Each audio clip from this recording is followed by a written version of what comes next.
Je voudrais commencer par saluer la présence parmi nous de Monsieur le ministre d'État, ministre de l'Administration territoriale et de la décentralisation, porte-parole du gouvernement, et aussi Monsieur le ministre de la Sécurité et de la Protection civile, Monsieur le ministre en charge de la refondation de l'État et des relations avec les institutions, Monsieur le ministre président du Conseil national de sécurité, et aussi saluer la présence parmi nous des membres du cabinet du président de la transition, mais aussi la présence parmi nous des membres du cabinet du Premier ministre, et aussi la participation de représentants d'institutions de la République.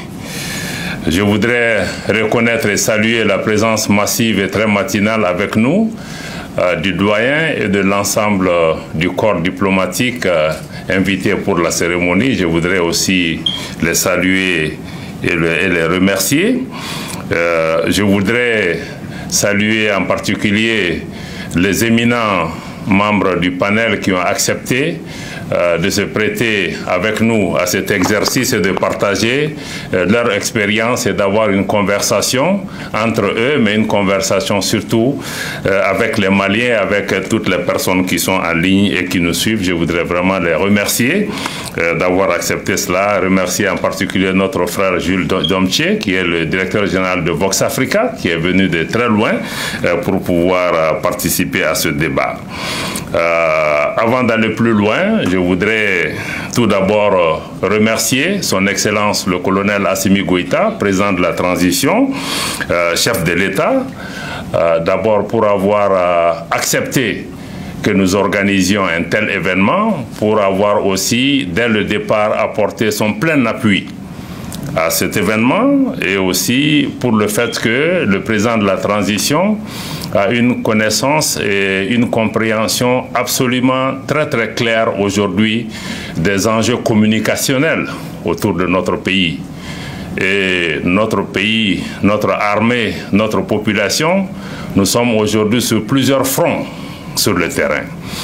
Et dans la compréhension du président aujourd'hui, le front informationnel est un front qui est extrêmement important, c'est un front qui est déjà ouvert, c'est un front à travers lequel notre pays est agressé, notre pays est dénigré, notre pays est malmené de mille façons.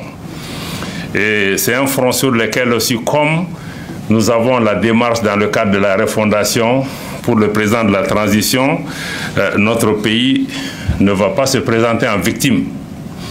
Nous devons comprendre ce qui se passe. Nous devons connaître les enjeux, nous devons nous préparer, nous devons riposter, nous devons être à l'offensive. Et nous en avons les moyens, nous en avons les capacités. Et aujourd'hui, il est absolument très clair que, en tout cas dans la vision du président, la population est le centre de gravité de toute notre action. Et je pense que ceux qui nous combattent aussi ont exactement la même vision, ils ont compris ça. Autant les autorités de la transition font tout pour pouvoir acquérir, en tout cas, le cœur et les esprits des populations, être honnêtes avec elles, les associer à tout ce que nous faisons, des investissements importants sont faits aussi pour pouvoir transformer cette population en armes contre notre pays et contre ses autorités. C'est pourquoi, dès le début, le président a soutenu très fortement, et d'ailleurs, je pense que ce n'est pas habituel que nous ayons des membres du cabinet du président qui participent même à ce type d'exercice. Donc je voudrais vraiment reconnaître et saluer cela. Je voudrais aussi saluer, remercier tous les membres des médias, les représentants d'instituts de recherche, d'institutions académiques, d'organisations de jeunes, d'organisations de femmes, et aussi, je dois dire que nous ne sommes pas, dans la salle ici, peut-être que nous représentons 2% de l'auditoire parce que nous avons voulu associer à cet exercice toutes les personnes qui sont intéressées. Je voudrais en particulier saluer les hommes, les femmes, les jeunes qui nous suivent ici au Mali, sur les marchés, dans la rue, mais qui nous suivent aussi en dehors du Mali et même de la diaspora. Donc je voudrais saluer toutes les personnes qui sont en ligne aujourd'hui, qui pourront aussi contribuer à la réflexion par rapport à ce travail-là. Donc je voudrais saluer toutes ces personnalités. Donc je disais donc que l'idée d'organiser cette session par le Centre d'études stratégiques du Mali n'est pas anodine et s'inscrit dans le cadre de la vision des autorités qu'il s'agit là d'un front extrêmement important pour lequel nous avons besoin d'une préparation stratégique de notre pays et de réfléchir sur la meilleure façon de déployer les moyens nécessaires et de travailler ici au Mali et de travailler avec tous nos partenaires à l'extérieur du Mali. Parce que, comme je l'ai indiqué, notre pays est aujourd'hui la cible d'attaques informationnelles.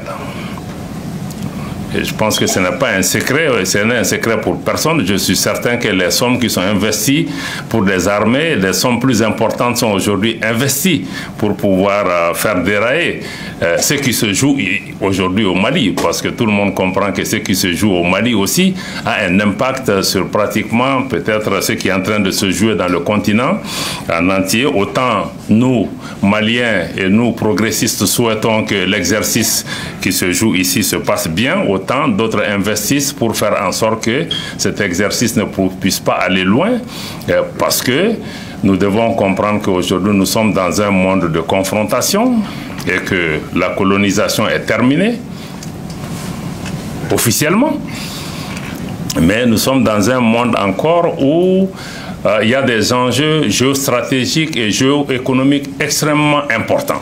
L'Afrique est un enjeu, le Mali est un enjeu. Et certains seraient même heureux de vider nos pays des populations pour pouvoir prendre les ressources qui y sont. Donc ce sont des enjeux extrêmement importants de contrôle. Donc l'information s'inscrit dans le cadre de ces objectifs et de ces desseins, de pouvoir perpétuer la domination, de pouvoir perpétuer aussi des politiques hégémoniques. Et pour arriver à cette fin, il faut diaboliser, il faut manipuler, il faut déstabiliser les pays. Et le danger de cet exercice, c'est que, bon, dans les autres cas, on peut armer un militaire pour aller se battre, mais dans la guerre informationnelle, inconsciemment, nous-mêmes devenons une arme, souvent, comme on le dit, à l'insu de notre plein gré. Souvent, on le sait, souvent, on ne le sait pas, mais on est une arme. Et le fait d'être conscient que je peux être une arme contre moi-même, contre ma communauté, contre mon pays, contre mon gouvernement, je crois que c'est déjà un pas important si nous arrivons à travers cette conférence à pouvoir déjà arriver à cette prise de conscience. Je pense que c'est un pas extrêmement important. Donc dans le cadre de cette guerre informationnelle aussi, il y a lieu de comprendre que c'est vrai qu'il y a des médias qu'on appelle les médias classiques, qui ont aussi une certaine crédibilité, donc des médias modernes, mais il y a une constance aujourd'hui que l'information est une matière fondamentale des relations internationales. C'est un instrument d'influence, c'est un instrument de puissance, un instrument de positionnement géostratégique ou géoéconomique, mais c'est aussi un instrument de contrôle et de domination. Parce que dans le passé, on avait peut-être besoin d'envoyer des armées dans les pays pour pouvoir les contrôler, mais aujourd'hui, on contrôle par l'esprit. On n'a pas besoin d'envoyer une armée. Donc on peut avoir une armée projetée au Mali qui se bat pour d'autres intérêts, qui ne sont même pas des gens que nous pourrons identifier, qui sont nos frères, nos sœurs, nos amis, nos collègues. Donc ça, il faut que nous soyons vraiment conscients de ça. Il s'agit essentiellement de politique de domination. Donc je voudrais à cet égard saluer vraiment tous ceux qui ont pris le temps aujourd'hui, très tôt, de se joindre à nous et de contribuer à donner la visibilité à cet exercice, en particulier les hommes et les femmes des médias. Parce que aussi, une des cibles importantes, c'est eux, parce que c'est eux qui aident à façonner les opinions dans les pays. Et donc leur rôle est essentiel et nous espérons qu'ils pourront nous aider dans ce cadre. Donc le rôle des médias et leur influence dans la construction des opinions est aujourd'hui crucial. Et nous devons le comprendre en tant qu'État, en tant qu'entité privée, nous devons nous donner la main pour pouvoir travailler ensemble. Aujourd'hui, juste un des exemples, c'est que, quelqu'un l'a dit tout à l'heure, dans les médias, rien n'est neutre. L'information ne peut pas être neutre. Aujourd'hui, il y a certains États qui sont présentés comme des États parias, donc des États infréquentables, ou des États qu'on dit qui ont décidé de s'isoler. Tout ceci doit contribuer à forger une perception collective de rejet de ces pays, et même pour pouvoir préparer l'opinion demain. Si on attaque ces pays, ça trouve déjà qu'on les a tellement diabolisés que ça sera pratiquement acceptable pour tout le monde. Je crois que vous voyez aujourd'hui, même le fait que certains décident que bon, on décide d'appeler certains gouvernements juntes, et d'autres gouvernements qui sont venus dans les mêmes conditions avec d'autres noms, c'est parce qu'on veut les légitimer et pour pouvoir attaquer ceux qu'on n'aime pas, parce qu'on a déjà mis le label junte et on met toute la connotation négative. Et nous-mêmes, journalistes, citoyens, on se met à répéter. Après eux, on appelle nos autorités comme les autres veulent les appeler. Donc tout ça, je pense qu'il faut qu'on réfléchisse, qu'on prenne du recul. On n'est pas obligé de faire ce mimétisme et de répéter, parce que tout ça, c'est fait pour pouvoir nous préparer à pouvoir dessiner une réalité qui n'est pas vraiment la réalité que nous vivons. Donc ce rôle aussi dans le passé, c'est vrai, c'était beaucoup plus les médias traditionnels. Il est vrai que quand on était jeune à l'époque, enfin je suis encore jeune, hein, donc on disait toujours, j'ai lu dans les journaux, j'ai écouté dans telle radio, donc tout ce que la radio disait était par définition parole de Dieu, parole d'évangile, parole de Coran, et c'était vrai. Mais aujourd'hui, nous nous rendons compte que ce n'est pas le cas. Parce qu'une radio est un outil, un instrument. Il faudra que nous-mêmes nous réfléchissions. Derrière la radio, il y a qui, il y a quoi. Je vais peut-être en venir à ça pour expliquer.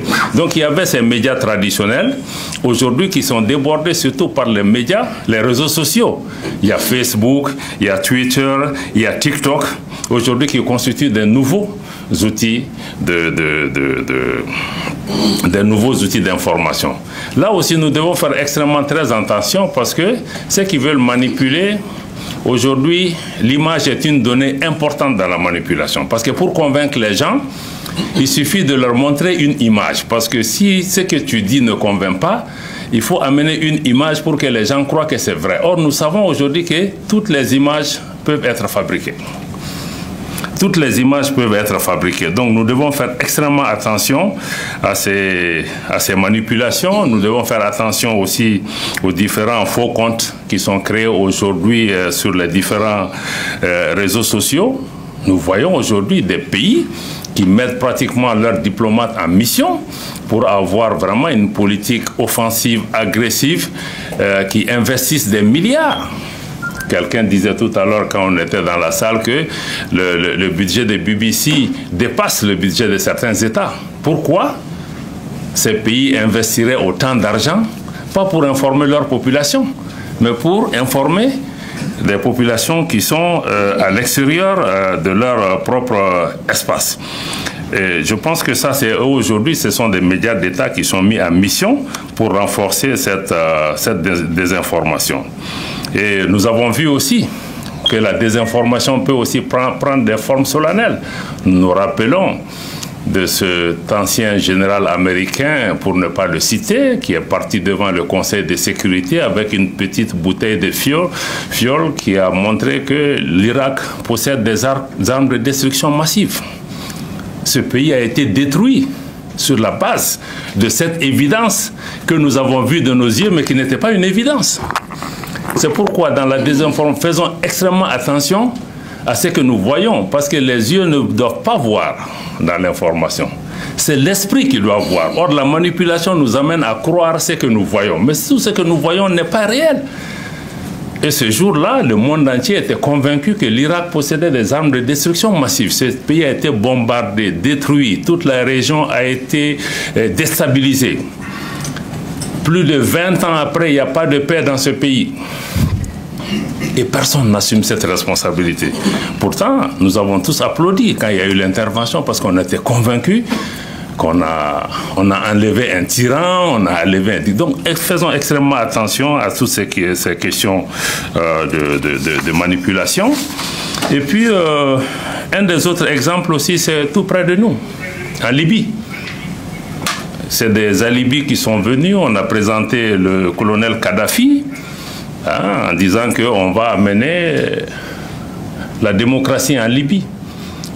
De 2011 à maintenant, la Libye n'a même pas pu organiser une élection. Le pays a été détruit, déstabilisé. Tous nos pays ont été déstabilisés avec ça. Et pourtant, on disait que c'était un printemps démocratique qu'on amenait dans ces pays. Et on sait que c'était faux. Et plus près de nous, quand il y a eu les incidents à Moura, mais on nous a sorti des images de je ne sais où. Parce qu'encore une fois, pour que les Maliens y croient ou que les partenaires y croient, il fallait l'objet du crime. Et il fallait des images. Et on a fabriqué des images pour essayer de convaincre le monde qu'il y a eu massacre à Moura. Mais tout le monde savait que c'était absolument faux. D'ailleurs, c'est parti comme ça puisqu'il n'y avait pas de base. Des ONG ont été payés, des individus ont été payés, des gens qui sont assis à Bamako ont témoigné. Mais c'était du faux. Mais aujourd'hui, il y a un pays où il y a un vrai massacre où personne ne parle. Des dizaines de milliers de personnes tuées. Et on regarde ailleurs. Donc, je pense qu'il faut vraiment qu'on fasse extrêmement attention à tout ce qui est désinformation. Maintenant, pour revenir à notre cas général, vraiment pour pouvoir cadrer le sujet de l'exercice d'aujourd'hui, je crois que le point premier de notre point de vue et de la compréhension du Centre d'études stratégiques, c'est d'abord d'arriver à une compréhension commune de ce qui peut être appelé, en tout cas, guerre informationnelle ou manipulation, quels sont les enjeux, comment nous sommes préparés par rapport à ça et comment nous-mêmes, nous pouvons apporter notre propre narratif. Je sais que probablement beaucoup sur le panel reviendront sur cette question. Le représentant de l'UNESCO en a parlé. C'est une question de narratif. Malheureusement, nous sommes sur le narratif et dans le livre d'autrui. Est-ce que nous pouvons nous-mêmes créer un narratif qui est conforme à notre réalité au lieu de singer et répéter? Donc c'est ça un peu tout ce qu'ils appellent. En tout cas, ce qui est clair, c'est que qu'on l'accepte ou pas, c'est une guerre. C'est une guerre comme une guerre. C'est même pire qu'une guerre. Parce qu'une guerre sur le terrain, on sait, par exemple, que quand tu tues une balle, ça tue une cible. Mais ça, ce sont des balles qui tuent à répétition. Et ce sont même des balles plus dangereuses. Parce qu'aujourd'hui, dans le monde de la communication, mais nos militaires même ne sont pas déconnectés des médias.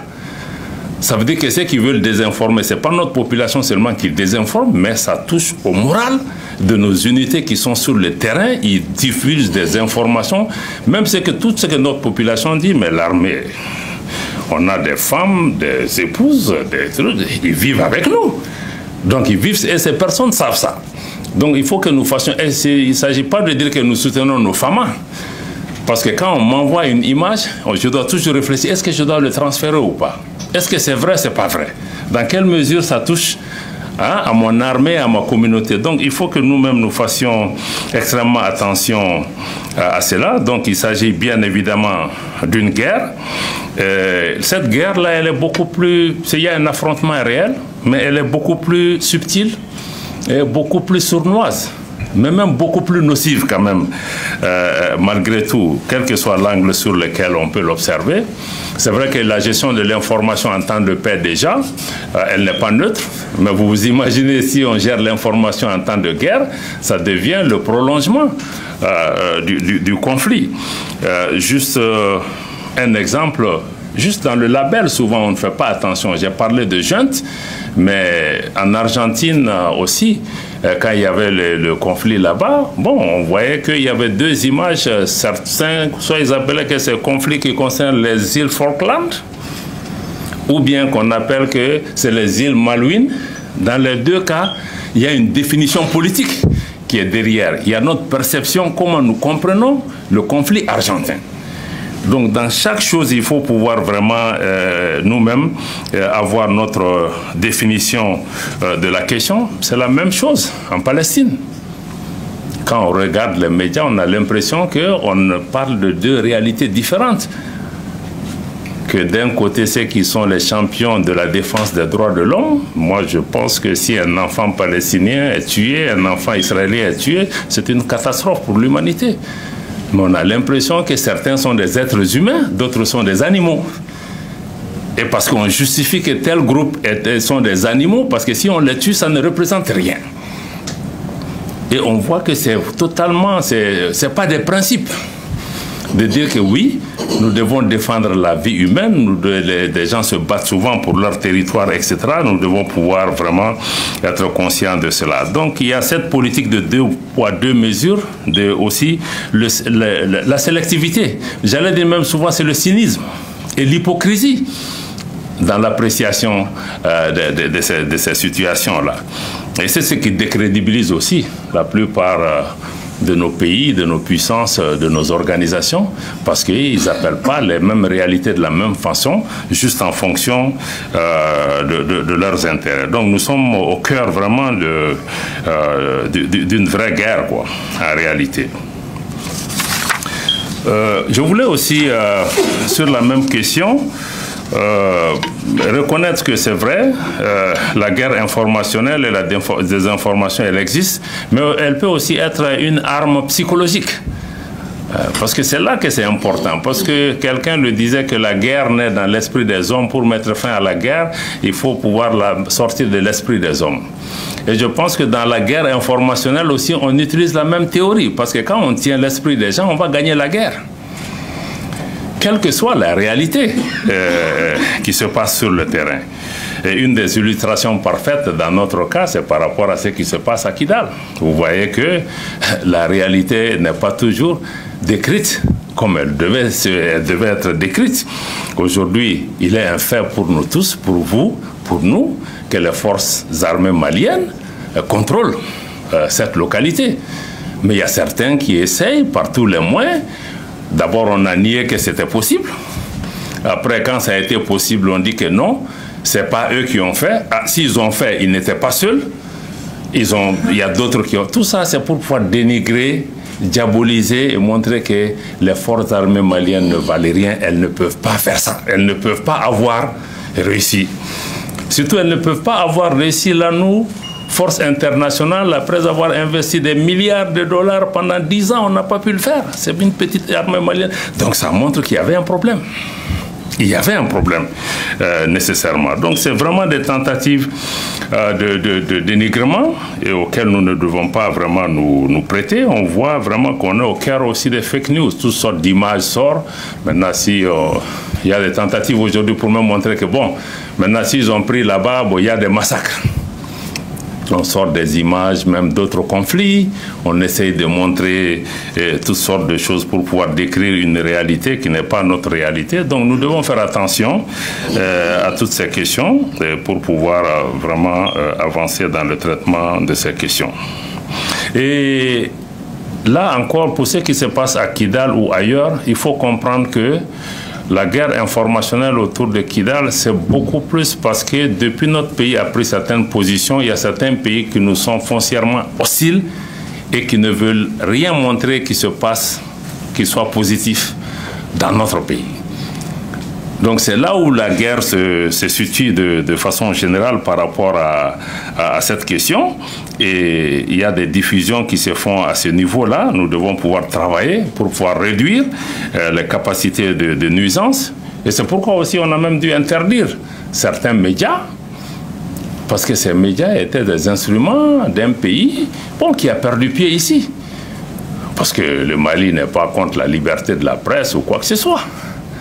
Mais si on devient des agents de l'étranger, des agents d'une politique de déstabilisation ou des agents pour pouvoir diviser un pays, là, il ne faut pas aussi que nous puissions nous asseoir pour pouvoir les regarder parce qu'ils sont sortis de leur rôle à partir de cet instant. Donc, il devient évident que ce sont des instruments de déstabilisation que nous n'allons pas pouvoir accepter et auxquels aussi nous devons pouvoir réagir. Parce qu'il y a certaines puissances qui sont encore, comme je l'ai indiqué, dans une approche de domination, de contrôle de nos pays.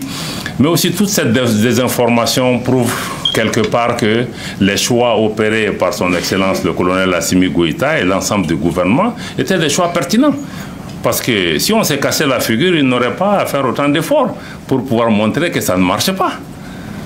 Je pense que ça, il faut vraiment que nous-mêmes, on ait un réarmement moral pour pouvoir tenir face à cette désinformation qui est ambiante. Aujourd'hui, nous savons que la réalité qu'on tente de décrire à Kidal n'est certainement pas celle qu'elle est. Il faudra qu'on voit de plus près.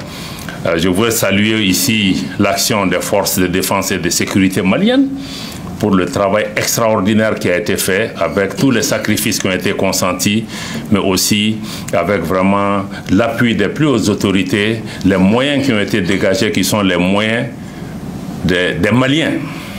Ce qui a été accompli à Kidal est d'autant plus significatif que notre pays est pratiquement sous sanction, ne reçoit d'aide pratiquement de très peu de partenaires.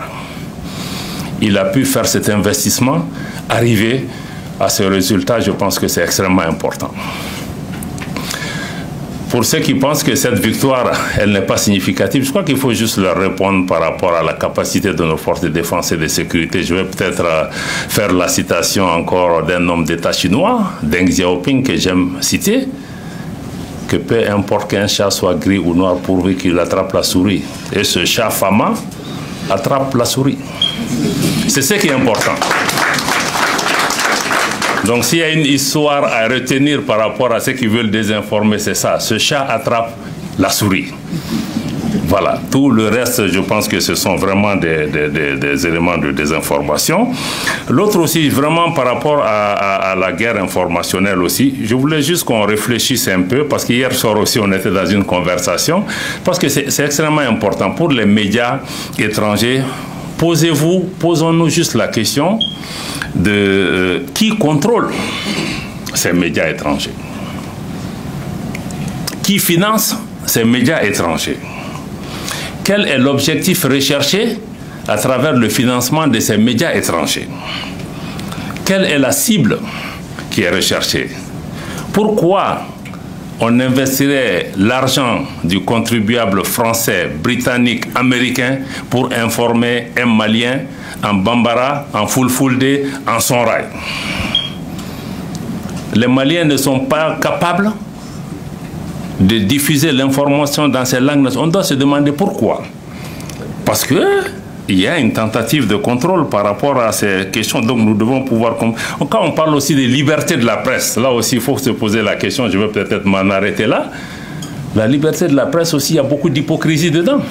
Parce que ces pays qui prétendent être des champions de la liberté de la presse, j'ai vu une télévision aux États-Unis qui a chassé 3 journalistes. Parce que ces 3 journalistes ont dit seulement que les Palestiniens ont autant de droits de se défendre que les Israéliens. Mais ça, est-ce que ça c'est nouveau? Pourtant, ça, c'est des champions de dire que nous, c'est le droit de l'homme, liberté de presse. Quand le Mali touche un journaliste, ça fait le tour du monde. Mais ça, on a chassé des gens. Ça veut dire que même la presse privée, elle est contrôlée. Il y a une ligne, tu ne peux pas dire n'importe quoi. Ne parlons pas de la presse publique. Donc ça aussi, ces questions, il faudra que nous puissions garder tout ça à l'esprit. Je pense que je me suis aventuré dans beaucoup de questions. Sans pouvoir les maîtriser totalement, mais c'était pour pouvoir aussi lancer les débats. Mais je suis certain que nos éminents panélistes qui sont avec nous pourront nous aider à décortiquer toutes ces questions, à mieux les comprendre. En tout cas, pour notre part, je dois dire que le gouvernement de transition, sous le leadership du président de la transition et du Premier ministre, est pleinement conscient du défi de cette nouvelle guerre. Et contrairement à la guerre classique, cette guerre peut faire beaucoup de victimes qu'on ne le pense. Mieux, il peut faire aussi parfois des populations locales, des communautés elles-mêmes, des armes, et ceci peut aussi déstabiliser nos armées, comme je l'ai dit. Le gouvernement est pleinement conscient de ces enjeux, mais on n'est pas seulement que conscient, parce que si vous regardez aujourd'hui, le ministre d'État, ministre porte-parole du gouvernement est là, tous les efforts qui sont faits par notre gouvernement pour pouvoir communiquer avec notre population, pour pouvoir informer, pour pouvoir dire ce qui est. Que les autres y croient ou pas, ce n'est pas important. Pour nous, ce qui est important, c'est ce que les Maliens pensent d'abord.